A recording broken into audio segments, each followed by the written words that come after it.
Hema commission report പുറത്തു വന്നതിന് ശേഷം ഓരോരുത്തരുടെ പേരുകളായിട്ട് വെളിയിലേക്ക് വന്നുകൊണ്ടിരിക്കുകയാണ്. ഇതുവരെ എത്ര പേരുടെ പേരുകൾ വെളിയിലേക്ക് വന്നു എന്ന് നമുക്ക് നോക്കാം. His name is Ranjit. Director Ranjith. Sreelekha Mitra Asianet ന്യൂസിലൂടെ നടത്തിയ വെളിപ്പെടുത്തലിൽ രഞ്ജിത്തും സർക്കാരും കടുത്ത വെട്ടിലാണ്. ആദ്യം മടിച്ചിരുന്ന പലരും പിന്നീട് പേരുകൾ പുറത്തു പറയാൻ തയ്യാറാകുന്നു എന്നുള്ളത് വളരെ നല്ലൊരു കാര്യം തന്നെയാണ്. കാരണം ഇവരുടെ എല്ലാം മുഖംമൂടികൾ വലിച്ചു കയറപ്പെടണം. ഇനി ആരുടെയൊക്കെ പേരുകൾ വന്നിട്ടുണ്ടെന്ന് നോക്കാം.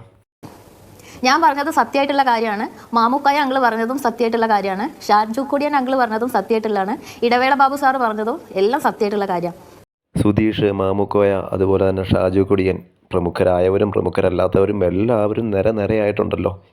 ഇതിന് ശേഷം വന്നത് ചില വലിയ പുള്ളിയാ. നോക്ക്, അങ്ങേര് ഇന്ന് പറഞ്ഞുകൊണ്ടിരിക്കുന്ന എല്ലാ കാര്യങ്ങളും പച്ചക്കള്ളമാണ്. അയാൾ ഞാനടക്കമുള്ള പല സർവൈവേഴ്സിനോടും ചെയ്തിരിക്കുന്ന കാര്യങ്ങളെന്ന് പറയുന്നത് ഞാൻ നേരത്തെ സൂചിപ്പിച്ച പോലെ തന്നെ അത് റേപ്പാണ്. അദ്ദേഹം ഏറ്റവും ശക്തമായ ആരോപണം വന്നിരിക്കുന്നത് സിദ്ദിഖിനെതിരെയാണ്. സിദ്ദിഖ് റേപ്പ് ചെയ്തെന്ന് തന്നെയാണ് രേവതി പറയുന്നത്. അപ്പോൾ അങ്ങനെ ഓരോരുത്തരായിട്ട് പുറത്തു വന്നുകൊണ്ടിരിക്കുകയാണ്. ഇനിയിപ്പോൾ പേര് പറയാണ്ട് വന്നേക്കുന്ന വെളിപ്പെടുത്തലുകൾ ഒരുപാടുണ്ട്. അതിലിനിയിപ്പോൾ ഏതൊക്കെ പ്രമുഖർ കുടുങ്ങുമെന്ന് വരും ദിവസങ്ങളിൽ നമുക്ക് കണ്ടു തന്നെ അറിയാം.